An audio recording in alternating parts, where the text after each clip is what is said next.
봉화산 평화통일 구국기도원 김광덕 목사가 인도하는 가정예배 시간이 되었습니다. 우리 다 함께 찬송가 270장, 통일찬송 214장, 편찮은 주님의 사랑과 270장, 마귀가 제일 싫어하고 무서워하는 찬송이 피입니다. 피. 인간의 피가 아니라 우리 예수님의 피. 옛날에는 보혈 찬송을 많이 불렀는데 요새는 좀 그렇습니다. 편찮은 주님의 사랑과 거룩한 보혈의 공로를 우리 다 찬양을 합시다. 주님을 만나볼 때까지 예수는 우리를 깨끗게 하시는 주시니 그의 피 우리를 눈보다 더 이게 하셨네. 우리를 깨끗게 한 피는 무궁한 생명의 물일세. 생명의 구원을 받은 자 하나님 찬양을 합시다. 예수는 우리를 깨끗게 하시는 주시니 그의 피 우리를 눈보다 더 이게 하셨네. 주님의 거룩한 보혈을 날마다 입으로 간증해 담대히 싸우며 나가세. 천국에 들어갈 때까지 예수는 우리를 깨끗게 하시는 주시니 그의 피 우리를 눈보다 더 이게 하셨네. 십자가 단단히 붙잡고 날마다 이기며 나가세. 머리에 면류관 쓰고서 주 앞에 찬양할 때까지 예수는 우리를 깨끗게 하시는 주시니 그의 피 우리를 눈보다 더 이게 하셨네. 3절 주님의 깨끗한 보혈을 날마다 입으로 간증해 담대히 싸우며 나가세. 천국에 들어갈 때까지 예수는 우리를 깨끗게 하시는 주시니 그의 피 우리를 눈보다 더 이게 하셨네. 십자가 단단히 붙잡고 날마다 이기며 나가세. 머리에 면류관 쓰고서 주 앞에 찬양할 때까지 예수는 우리를 깨끗게 하시는 주시니 그의 피 우리를 눈보다 더 이게 하셨네. 아멘. 이 시간 우리에게 주실 말씀은 계속해서 출애굽기 20장 제4계명이죠. 8절부터 제가 봉독에 올립니다. 안식일을 기억하여 거룩하게 지켜라. 엿새 동안은 힘써 내 모든 일을 행할 것이나 일곱째 날은 내 하나님 여호와의 안식일인즉 너나 내 아들이나 내 딸이나 내 남종이나 내 여종이나 내 가축이나 내 문 안에 머무는 객이라도 아무도 일도 하지 말라. 아무 일도 하지 말라. 이는 엿새 동안에 나 여호와가 하늘과 땅과 바다와 그 가운데 모든 것을 만들고 일곱째 날에 쉬었음이니라. 그러므로 나 여호와가 안식일을 복되게 하여 그날을 거룩하게 하였느니라. 복되게 하여. 하나님의 복을 받아야죠. 유진 피터슨의 메시지 성경 제가 봉독에 올립니다. 안식일을 기억하여 거룩히 지켜라. 6일 동안 일하면서 내 할 일을 다 하여라. 그러나 일곱째 날은 하나님 너의 하나님의 안식일이다. 그날에는 아무 일도 하지 마라. 너희와 너희 아들, 딸, 너희 남종과 여종, 너희 집 짐승, 심지어 너희 마을을 방문한 손님도 이 일을 해서는 안 된다. 하나님이 6일 동안 하늘과 땅과 바다와 그 안에 있는 모든 것을 만들고 일곱째 날에 쉬었기 때문이다. 그러므로 하나님이 안식일을 복되게 하고 그날을 구별하여 거룩한 날로 삼은 것이다.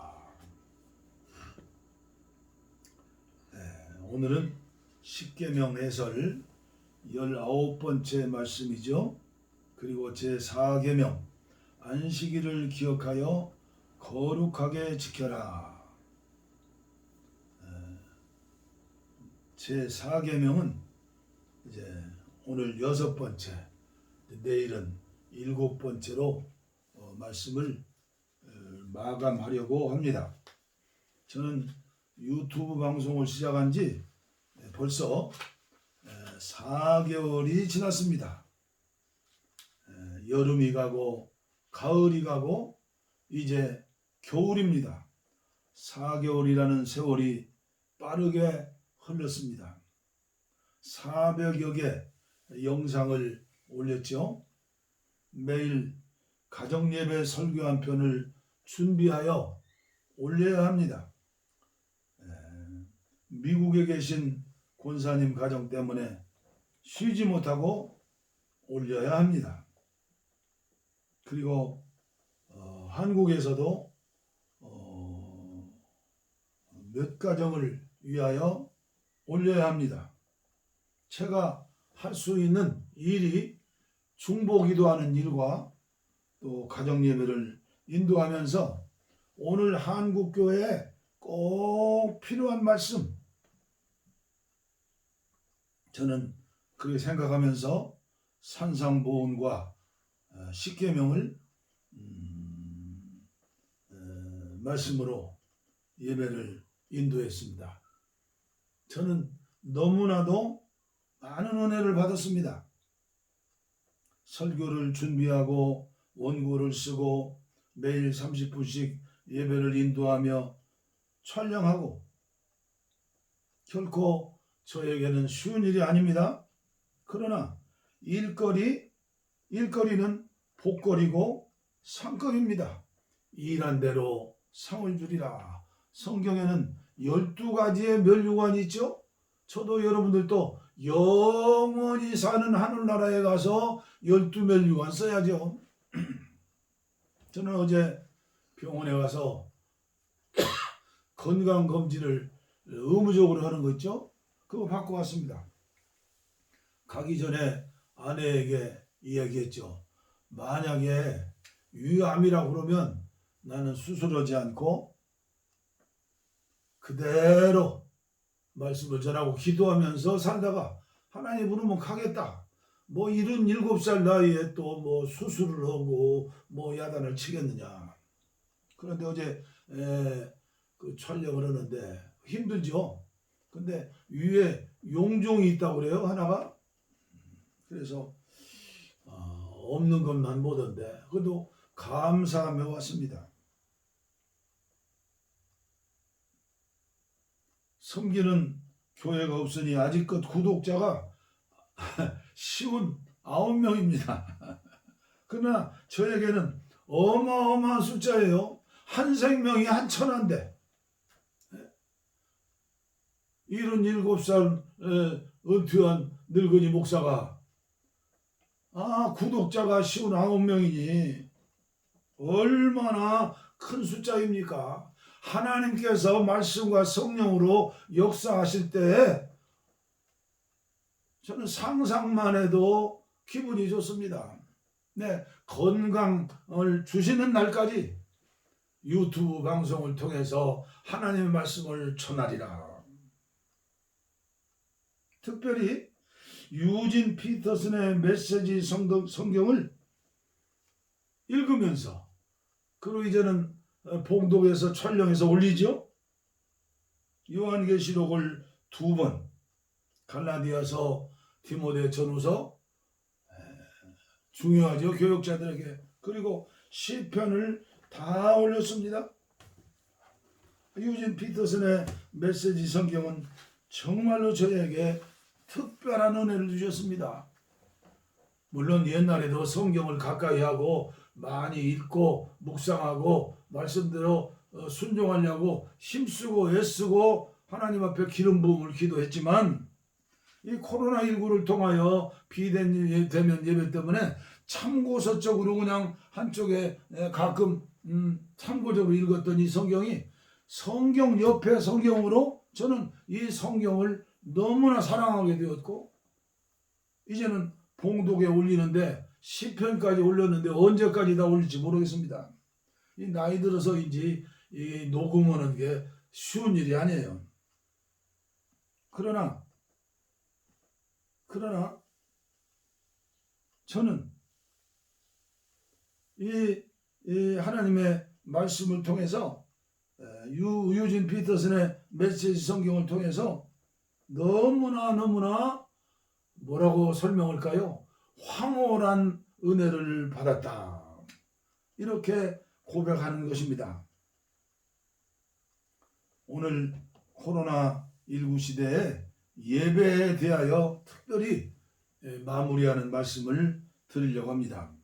안식일을 기억하고 거룩하게 지키는 가장 핵심적인 일 중에 중요한 일은 예배의 회복에 있지 않습니까? 공적 예배, 그리고 그 공적인 예배, 가정 예배, 또 구역 예배, 속회 예배, 그리고 교회에서 드리는 모든 예배를 통해서 하나님께 영광을 돌리고 그리고 하나님으로부터 응답을 받죠.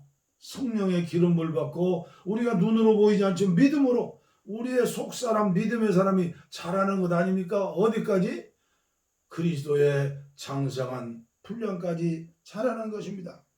그래서 그 자라는 하나님 주신 힘으로 로마서 12장의 산 제물의 생활 예배를 드리게 되는 겁니다. 저는 유진 피터슨의 메시지 성경 요한계시록을 2번 봉독하면서 그 날마다 들으면서 천상 예배를 참관하였습니다. 여러분 참관했습니까? 정말 황홀한 하나님 나라의 천국 예배,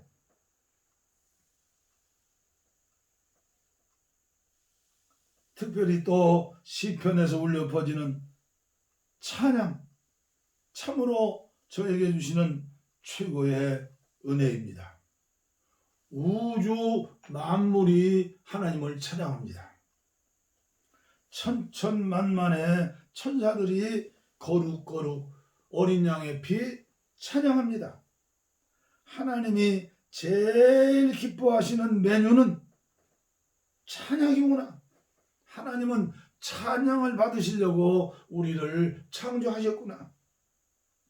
하나님의 형상대로 지음받은 우리들이 찬양으로 하나님 앞에 영광을 돌린다. 그래서 천상 예배의 시작은 찬양으로 시작했습니다. 찬양에 대하여 어떻게 다 설명을 드릴 수가 있겠습니까? 구약 성경에서 예배에 최고로 응답받은 사람 누구입니까? 저는 성경을 통해서 예배에 응답받는 성공하는 사람들을 통해서 예배도 배워야 한다고 믿습니다. 중요한 일일수록 배워야 합니다. 그러므로 가장 교만한 자, 가장 어리석은 자가 누구입니까? 배우려고 하지 않는 자가 아닙니까? 어찌 성장이 있겠습니까? 배워야 합니다. 성경에서 배워야 합니다. 역사에서 배워야 합니다. 우리들 주위에 있는 예배하는 자들 통해서 배워야 합니다. 저는 구약에서 첫 번째 사람으로 아브라함을 꼽습니다. 그는 번영의 도시, 우상의 도시 갈대아 우르에서 주님 말씀에 순종하고 떠났습니다. 그리고 가나안 땅에 들어와서 가는 곳마다 제단을 쌓고 여호와의 이름을 부르며 찬양하며 예배의 승리자가 되었습니다. 그리고 그는 언약을 믿고 계속해서 예배함으로, 그 당시는 제사 지내는 거죠. 예배함으로 그의 속사람 믿음이 자랐습니다. 어느 만큼 자랐습니까? 25년 기도하여 응답받은 아들을 말씀에 순종하여 제단에 바치는 데까지 자랐습니다. 최고의 예배입니다. 두 번째는 욥입니다. 그는 극한 고난과 시련과 슬픔 속에서도 원망불평하지 않고 감사했습니다.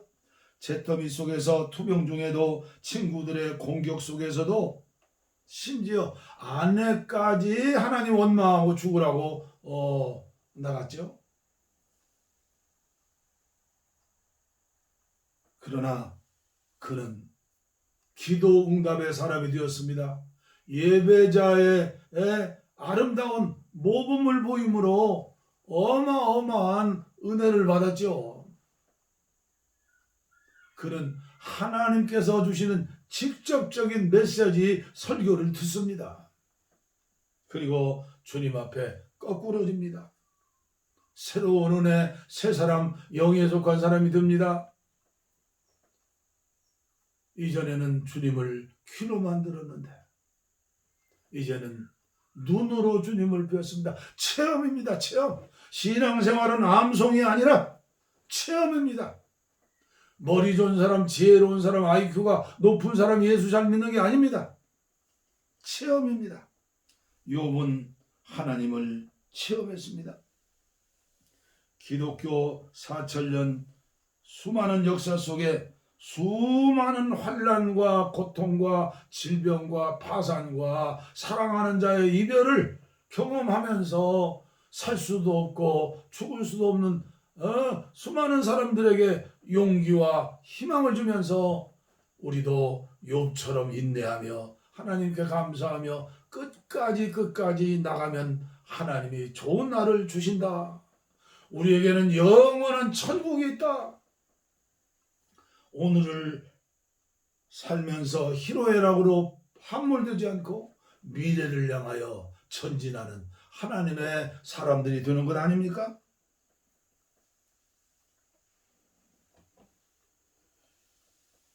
욥의 인내하는 신앙은 오늘 우리들에게 승리의 인내의 비결을 전수해주는 최고의 선교사이며 목자이고 예배의 승리자입니다.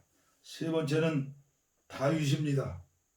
그는 성막을 옮기면서 너무나 기쁘고 감사하여 벌거벗은 왕으로 춤을 추면서 참 예배자의 모습을 봅니다. 저는 특별히 시편을 봉독하면서 시편 119편을 봉독하면서 촬영하면서 울고 말았습니다. 뜨거운 눈물을 흘렸습니다. 다윗의 위대한 예배자의 모습을 보았기 때문입니다. 성경 중 제일 긴 절의 장이 시편 119편인 거대 감사를 드렸습니다. 왜요? 시편 119편에 하늘 가는 순례자의 완벽한 길이 저에게 보였기 때문입니다. 신약 성경에서는 남편이 6이나 되는 사마리아 수가성의 죄 많은 여인을 여러분들에게 소개하겠습니다.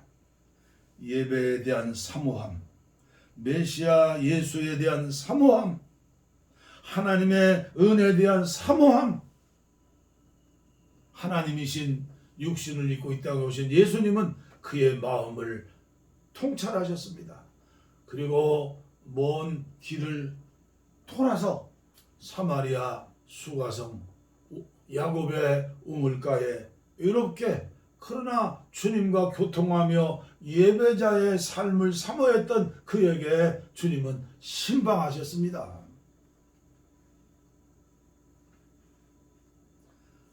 그는 주님의 말씀 앞에 거꾸러졌고 담대한 회개와 변신 사명자로서 태어났습니다. 불치의 병을 앓고 혐오받는 사마리아 성의 구원을 보면서 신령과 진정으로 드리는 참 예배자의 모습을 우리에게 보여주는 것 아닙니까? 대면 예배냐 비대면 예배냐 뭐 정부가 교회를 핍박한다 못한다 말도 안 되는 소리들을 하고 있지 않습니까? 사마리아 수가성의 여인을 보면 합니다. 장소가 문제가 아니라 많은 사람과 적은 사람의 문제가 아니라 신령과 진정으로 예배하는 자를 찾는다. 그리고 저는 막달라 마리아를 소개합니다. 부활의 아침에 제일 먼저 주님과 대면했던 그 여인, 마지막 십자가 비아돌로사 언덕길을 오르면서 십자가 앞에서 울면서 우리 예수님을 그렸던 그 여인, 마가다락방에 얼마 되지 않는 여인들 중에 앞장서는 그 여인, 7 귀신에 들리고 몸을 파는 창녀. 그러나 그는 하나님 주시는 그 믿음 때문에 옥합을 깨뜨렸지 않습니까? 그리고 아무도 준비하지 않았던 예수님의 장례를 준비하지 않았습니까? 오늘 저와 여러분들이라면 주님의 마라나타 오시는 것을 준비하는 사람, 이게 많지 않지 않습니까? 주님의 장례를 미리 예견했던 선지자, 우리 모두에게 십자가의 길을 안내해주는 등불 성령 아닙니까? 세 번째는 저는 사도 요한을 소개합니다. 무인 고도 판노선, 감옥이죠. 주님을 믿는 사랑 때문에 그는 살아있는 순교자가 되었습니다. 그러나 그는 낙심하지도 않았고 외롭지도 않았고 힘들지도 않았습니다. 성령님과 함께 그는 주님과 함께하는, 동행하는 그런 삶을 살지 않았습니까? 어느 날 아침, 주일날이죠. 하늘문이 열리면서 그리고 주님의 음성을 들렸죠. 위대한 요한계시록, 오늘 우리에게 선물하지 않았습니까? 오늘 저와 여러분들이 어떤 예배를 드려야 할까요? 성경에 나와 있는 예배, 그리고 성경에 나와 있는 위대한 믿음의 사람들의 예배, 그걸 배우고 그대로 실천하면 되는 것 아닙니까? 지금 한국교회는 기회입니다. 새롭게 태어나는 기회입니다. 저는 오늘 예배 장소에 대해서 특별히 말씀드리겠습니다. 교회 역사가 클레멘트의 말입니다. 2세기에 핍박의 시대, 암혈 속에서 지하 묘지에서 예배드리던 그 시대, 교회 간다는 표현은 예배를 위해 특별한 건물에 간다는 뜻이 아니라 그리스도인들이 그들의 모임을 위해 사용된 개인 가정집으로 모여서 예배한다. 이게 가정집이 예배당 교회였습니다. 예수님을 구주로 시인하면서 성령을 모시고 사는 모든 성도들 두세 사람이 내 이름으로 모인 곳, 그곳이 장소가 교회 예배당이죠. 이걸 모르고 저도 예배당 건축하면서 성전 건축하자, 피를 말리는 영적인 전쟁을 치렀죠. 예배하는 처소입니다. 성전은 저와 여러분들의 마음입니다. 저와 여러분들이 성전입니다. 그게 2세기 때 예배하는 장소, 가정이었습니다. 3세기는 어땠습니까? 그들의 예배하는 집과 순교자들의 무덤이 예배당이었습니다. 그들은 그곳에서 예배를 드렸습니다. 언제부터 성전 문화가 생겼습니까? AD 313년 4세기죠. 콘스탄틴 대제가 로마 나라를 정복하고 기독교인들과 함께 이 나라를 팩사 로마로 세워야겠다. 왜요? 그들의 삶을 보니까 진실한 자, 정직한 자, 사랑이 많은 사람들이 그 사람들 아니었습니까?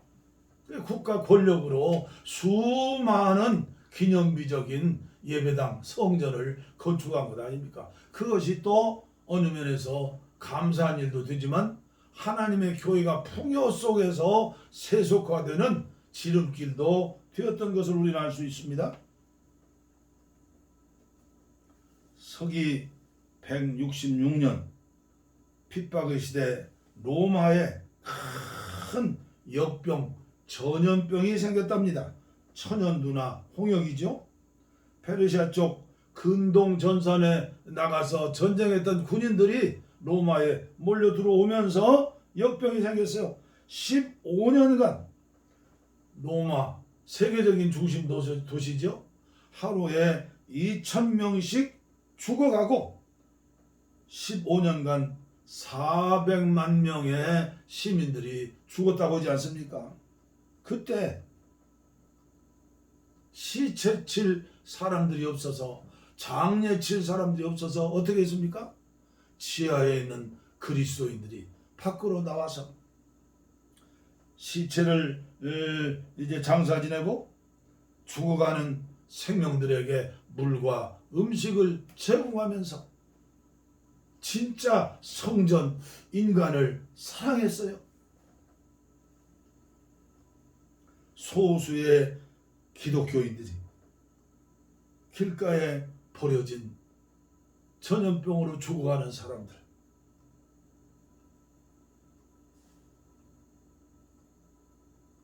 그리고 17세기 청교도 지도자 중에 최고의 지도자인 리차드 백스터 목사님, 그가 만든 요리문답집에 이렇게 나옵니다. 전쟁이나 전염병이 창궐했을 때는 이렇게 해야 한다. 정부의 말에 순종해야 한다. 기도하겠습니다. 하나님 아버지, 오늘도 아내와 함께 봉화산 평화통일 구기도원에서 예배하면서 하나님의 말씀을 유튜브로 또 방송하게 하시니 감사합니다. 오늘 제가 전하는 말씀이 시험 들거나 판단받는 말씀이 아니라 모두가 호응하면서 특별히 한국교회 지도자들이 다시 한번 주님의 음성을 듣고 성경에서 역사에서 배우면서 내 교회 한 교회가 크냐 적냐가 문제가 아니라 내 교회 한 교회가 유지하느냐 아니면 어려움을 당하는 자 문제가 아니라 한국교회 전체의 문제고 내가 사는 사랑하는 조국 대한민국의 문제고 세계의 문제인 걸 깨닫고 이 어려운 시대에 한국교회만은 세계와 우리나라 역사에 귀한 모범을 보이는 그리고 하나님께 오늘 영광과 찬양을 돌리면서 하나님의 교회가 건강하고 왕성하게 부흥하는 기회로 저희들이 살 수 있도록 하나님께서 은혜를 베풀어 주시옵소서. 원치 않는 질병으로 고통당하고 인간의 힘으로 해결할 수 없는 문제를 가지고 예배 참석하는 분들, 병든 곳에 가슴에 손을 얹어 싸우리 주님께서 치료해 주시고 해결하여 주시어서 하나님이 합력하여 선을 이루시는 주님의 것을 믿고 기도할 때 주님 합력하여 선을 이루는 날마다의 감사와 감격의 예배의 승리, 기도의 응답이 있도록 은혜를 나리워 주시옵소서. 복을 빕니다.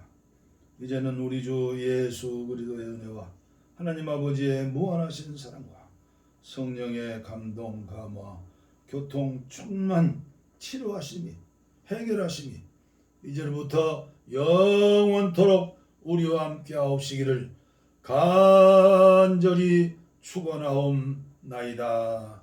아멘. 우리의 소원은 동이 꿈에도 소원은 동이 이정성 다해서 동의를 주소서. 이 겨울에 살리는 동의 이 나라 살리는 동의를